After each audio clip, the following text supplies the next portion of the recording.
வணக்கம். கதிரவன் நியூஸின் காலை நேர தலைப்புச் செய்திகள். இலங்கையின் தெற்கு மற்றும் தென்மேற்கு கடல் பகுதிகளில் பலத்த மழை மற்றும் இடியுடன் கூடிய மழை பெய்யும் என்று எதிர்வு கூறப்பட்டுள்ளது. நாட்டின் தெற்கு பகுதியிலும் மாலைதீவில் சுற்றியுள்ள கடல் பகுதியிலும் தற்போது பலத்த மழை பெய்யும் சாத்தியம் உள்ளதாக காற்று வரைபடம் மற்றும் வானிலை முன்னறிவிப்பு அறிக்கையில் சுட்டிக்காட்டப்பட்டுள்ளது. குறித்த மழை வீழ்ச்சி நாட்டின் மேற்கு சப்ரமுவ மற்றும் தெற்கு மாகாணங்களிலும் மத்திய மாகாணத்தின் பல பகுதிகளிலும் இடியுடன் கூடிய மழை பெய்ய வாய்ப்பு உள்ளது. அத்தோடு அடுத்த சில நாட்களில் மழை மேலும் அதிகரிக்கும் என்று எதிர்பார்க்கப்படுகின்றது. தெற்கு மற்றும் தென்மேற்கு மாகாணங்களில் பலத்த மழை பெய்ய அதிக வாய்ப்பு உள்ளதாக கூறப்பட்டுள்ளது. மத்திய ஊவா சப்ரமுவ மற்றும் வடமேற்கு மாகாணங்களிலும் காலி மாத்தறை ஹமாந்தோட்டை மற்றும் ஹம்பகா மாவட்டங்களிலும் இடியுடன் கூடிய மழை பெய்யக்கூடும் என எதிர்பார்க்கப்படுகின்றது. அஸ்வசுமன் நலன்புரி திட்டத்தின் கீழ் அனைத்து மாவட்டங்களிலும் உள்ள 23,775 பயனாளிகளின் குடும்பங்களுக்கு நிதி மானியம் வழங்குவதற்கான முன்மொழிவுக்கு அமைச்சரவை ஒப்புதல் அளித்துள்ளது. ஒரு குடும்பத்துக்கு 1,50,000 வரை வழங்கக்கூடிய இந்த மானியம் வணிக அல்லது வேலைவாய்ப்பு திட்டங்கள் மூலம் வறிய குடும்பங்களின் வாழ்வாதாரத்துக்கு ஆதரவளிக்க உள்ளது. 2025 முதல் 2027 வரையிலான வேலை திட்டமானது 143 பிரதேச செயலக பிரிவுகளில் 839 கிராம உத்தியோகத்த பிரிவுகளை உள்ளடக்கியுள்ளது.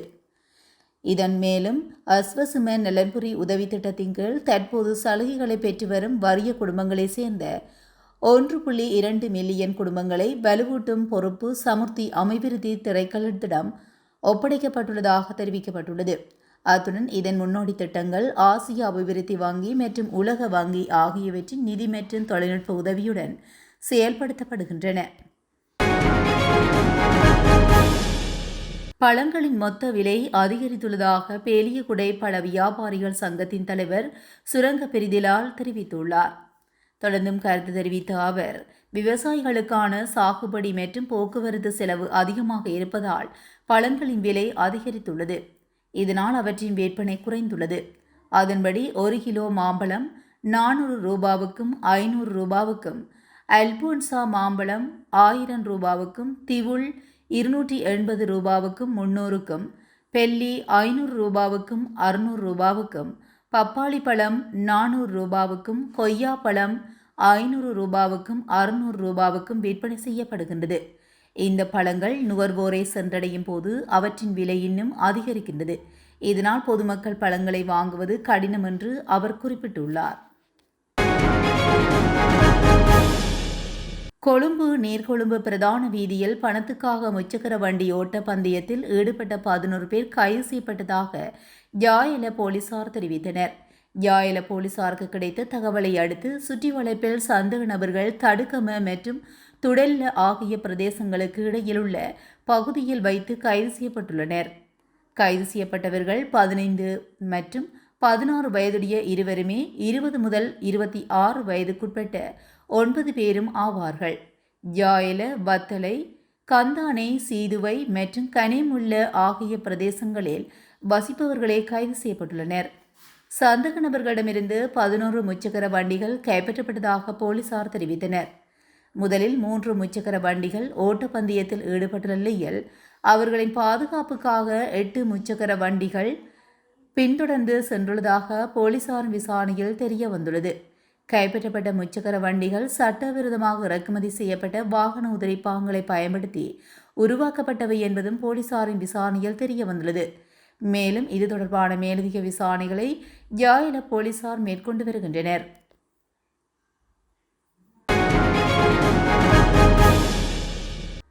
கஞ்சா கலந்த மதனமோதக வில்லைகளை பாடசாலை மாணவர்களை இலக்கு வைத்து விற்பனை செய்த மருந்து விற்பனை நிலைய ஊழியரை நீர்கொழும்பு போலீசார் கைது செய்துள்ளனர்.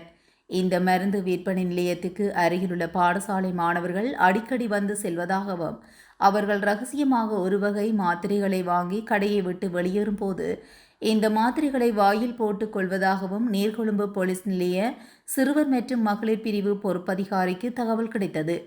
இந்த தகவலின் பிரகாரம் சம்பவ இடத்துக்கு விரைந்த போலீசார் குறித்த மருந்தகத்தை சோதனையிட்ட வேளை கஞ்சா கலந்த ஒரு தொகை மதனமோதக வெள்ளைகளை போலீசார் மீட்டுள்ளனர்.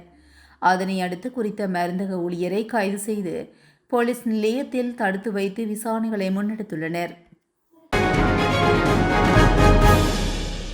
ஒழுங்கமைக்கப்பட்ட குற்றக்குழுவுக்கு சொந்தமானது என உறுதிப்படுத்தப்பட்ட 3902 ரூபாய் கோடி மதிப்புள்ள சொத்துக்களை பறிமுதல் செய்ய நடவடிக்கை எடுக்கப்பட்டுள்ளதாக போலீஸ் ஊடக பேச்சாளர் உதவி போலீஸ் கண்காணிப்பாளர் தெரிவித்துள்ளார்.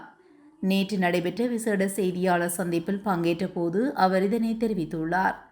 அதன்படி 2025ஆம் ஆண்டு வரை 73 கோடி ரூபாய் மதிப்புள்ள ஒழுங்கமைக்கப்பட்ட குற்றக்குழுவின் சொத்துக்கள் பறிமுதல் செய்யப்பட்டுள்ளதாக அவர் குறிப்பிட்டார். முக்கிய போதைப்பொருள் கடத்தல்காரர்களுக்கு சொந்தமான 354 பவுன் தங்கம், 72 வாகனங்கள், 35 வீடுகள் மற்றும் 37 ஏக்கர் காணி அடங்குவதாக காவல்துறை ஊடக பேச்சாளர் தெரிவித்துள்ளார். மேலும் இது தவிர 67 கோடி ரூபாய் பணமும் அவற்றில் உள்ளதாக அவர் மேலும் கூறியுள்ளார். வவுனியா குருமன்காட்டு சந்தி பகுதியில் உள்ள உணவகம் ஒன்றில் நேற்று முன்தினம் கொள்வனவு செய்யப்பட்ட கோழி இறைச்சியில் புழுக்கள் இருந்துள்ளமை தொடர்பாக வவுனியா மாநகர சபைக்கு முறைப்பாடு வழங்கப்பட்டிருந்தது. இதனையடுத்து உணவகங்களில் சுகாதார பரிசோதகர்கள் நேற்று திடீர் சோதனை நடவடிக்கையில் ஈடுபட்டனர். அதற்கு அமைய நேற்றைய தினம் காலை மாநகர சபையின் பிரதி முதல்வர் கார்த்திபன், உறுப்பினர் ஸ்ரீ அருணன் மற்றும் சுகாதார பரிசோதகர்கள் மற்றும் அந்த பகுதிக்கு விஜயம் செய்திருந்ததுடன் அங்கிருந்த உணவகங்கள் மீது திடீர் சோதனை நடவடிக்கையில் ஈடுபட்டிருந்தனர். இதன்போது உணவகம் ஒன்றில் சுகாதார சீர்கேடான முறையில் உண்பதற்கு ஒவ்வாத கோழி இறைச்சி மற்றும் உணவுப் பொருட்கள் களஞ்சியப்படுத்தப்பட்டிருந்தமை கண்டறியப்பட்டது. இதனையடுத்து குறித்த உணவுப் பொருட்கள் சுகாதார பிரிவினரால் பறிமுதல் செய்யப்பட்டதுடன் அந்த உணவகம் மீது நீதிமன்றில் வழக்கு தாக்கல் செய்வதற்கான நடவடிக்கை முன்னெடுக்கப்பட்டது. மட்டக்களப்பு களவாஞ்சிக்குடி போலீஸ் பிரிவுக்கு உட்பட்ட குருண்கல்மட பகுதியிலுள்ள தென்னந்தோப்பில் ஆணொருவரின் சடலம் நேற்று முன்தினம் கண்டெடுக்கப்பட்டுள்ளதாக போலீசார் தெரிவித்தனர். குறித்த பகுதியிலுள்ள மக்கள் களவாஞ்சிக்குடி போலீசாருக்கு வழங்கிய தகவலுக்கு அமைய சடலம் மீட்கப்பட்டுள்ளது. மேலும் களவாஞ்சிக்குடி பிரதேச திடீர் மரண விசாரணை அதிகாரி சடலத்தை பார்வையிட்டதன் பின்னர் பிரேத பரிசோதனைகளுக்காக களுவாஞ்சிக்குடி ஆதார வைத்தியசாலைக்கு சடலத்தை அனுப்பி வைக்குமாறு உத்தரவிட்டுள்ளார். சடலமாக மீட்கப்பட்டவர் குருக்கல் மடத்தை சேர்ந்த 81 வயதானவர் என அடையாளம் காணப்பட்டுள்ளது. சம்பவம் தொடர்பிலான மேலதிக விசாரணைகளை களவாஞ்சிக்குடி போலீசார் மேற்கொண்டு வருகின்றனர். கனேமுள்ள சஞ்சீவ கொலையுடன் தொடர்புடைய பிரதான சந்தேக நபராக தேடப்பட்டு வந்த இசாரா செவ்வந்தி நேபாளத்தில் கைது செய்யப்பட்டுள்ளார். இந்நிலையில் இசாரா செவ்வந்தியுடன் யாழ்ப்பாணத்தை சேர்ந்த தம்பதி உட்பட மேலும் 5 பேரும் கைது செய்யப்பட்டதாக போலீசார் தெரிவித்தனர்.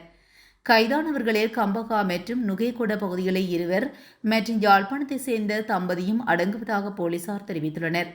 நேபாள பாதுகாப்பு படையினர், குற்றப்புலனாய்வுத்துறை மற்றும் போலீசார் இணைந்து நடத்திய சிறப்பு நடவடிக்கையின் போது இவர்கள் கைது செய்யப்பட்டுள்ளனர். கைதானவர்கள் இன்றைய தினம் இலங்கைக்கு அழைத்து வர நடவடிக்கை எடுக்கப்பட்டுள்ளதாக காவல்துறையினர் தெரிவித்துள்ளனர். இத்துடன் கதிரவன் நியூஸின் காலை நேர தலைப்பு செய்திகள் நிறைவடைகின்றன. தொடர்ந்தும் செய்திகளோடு இணைந்திருக்க கதிரவன் நியூஸுடன் இணைந்திருங்கள். நன்றி, வணக்கம்.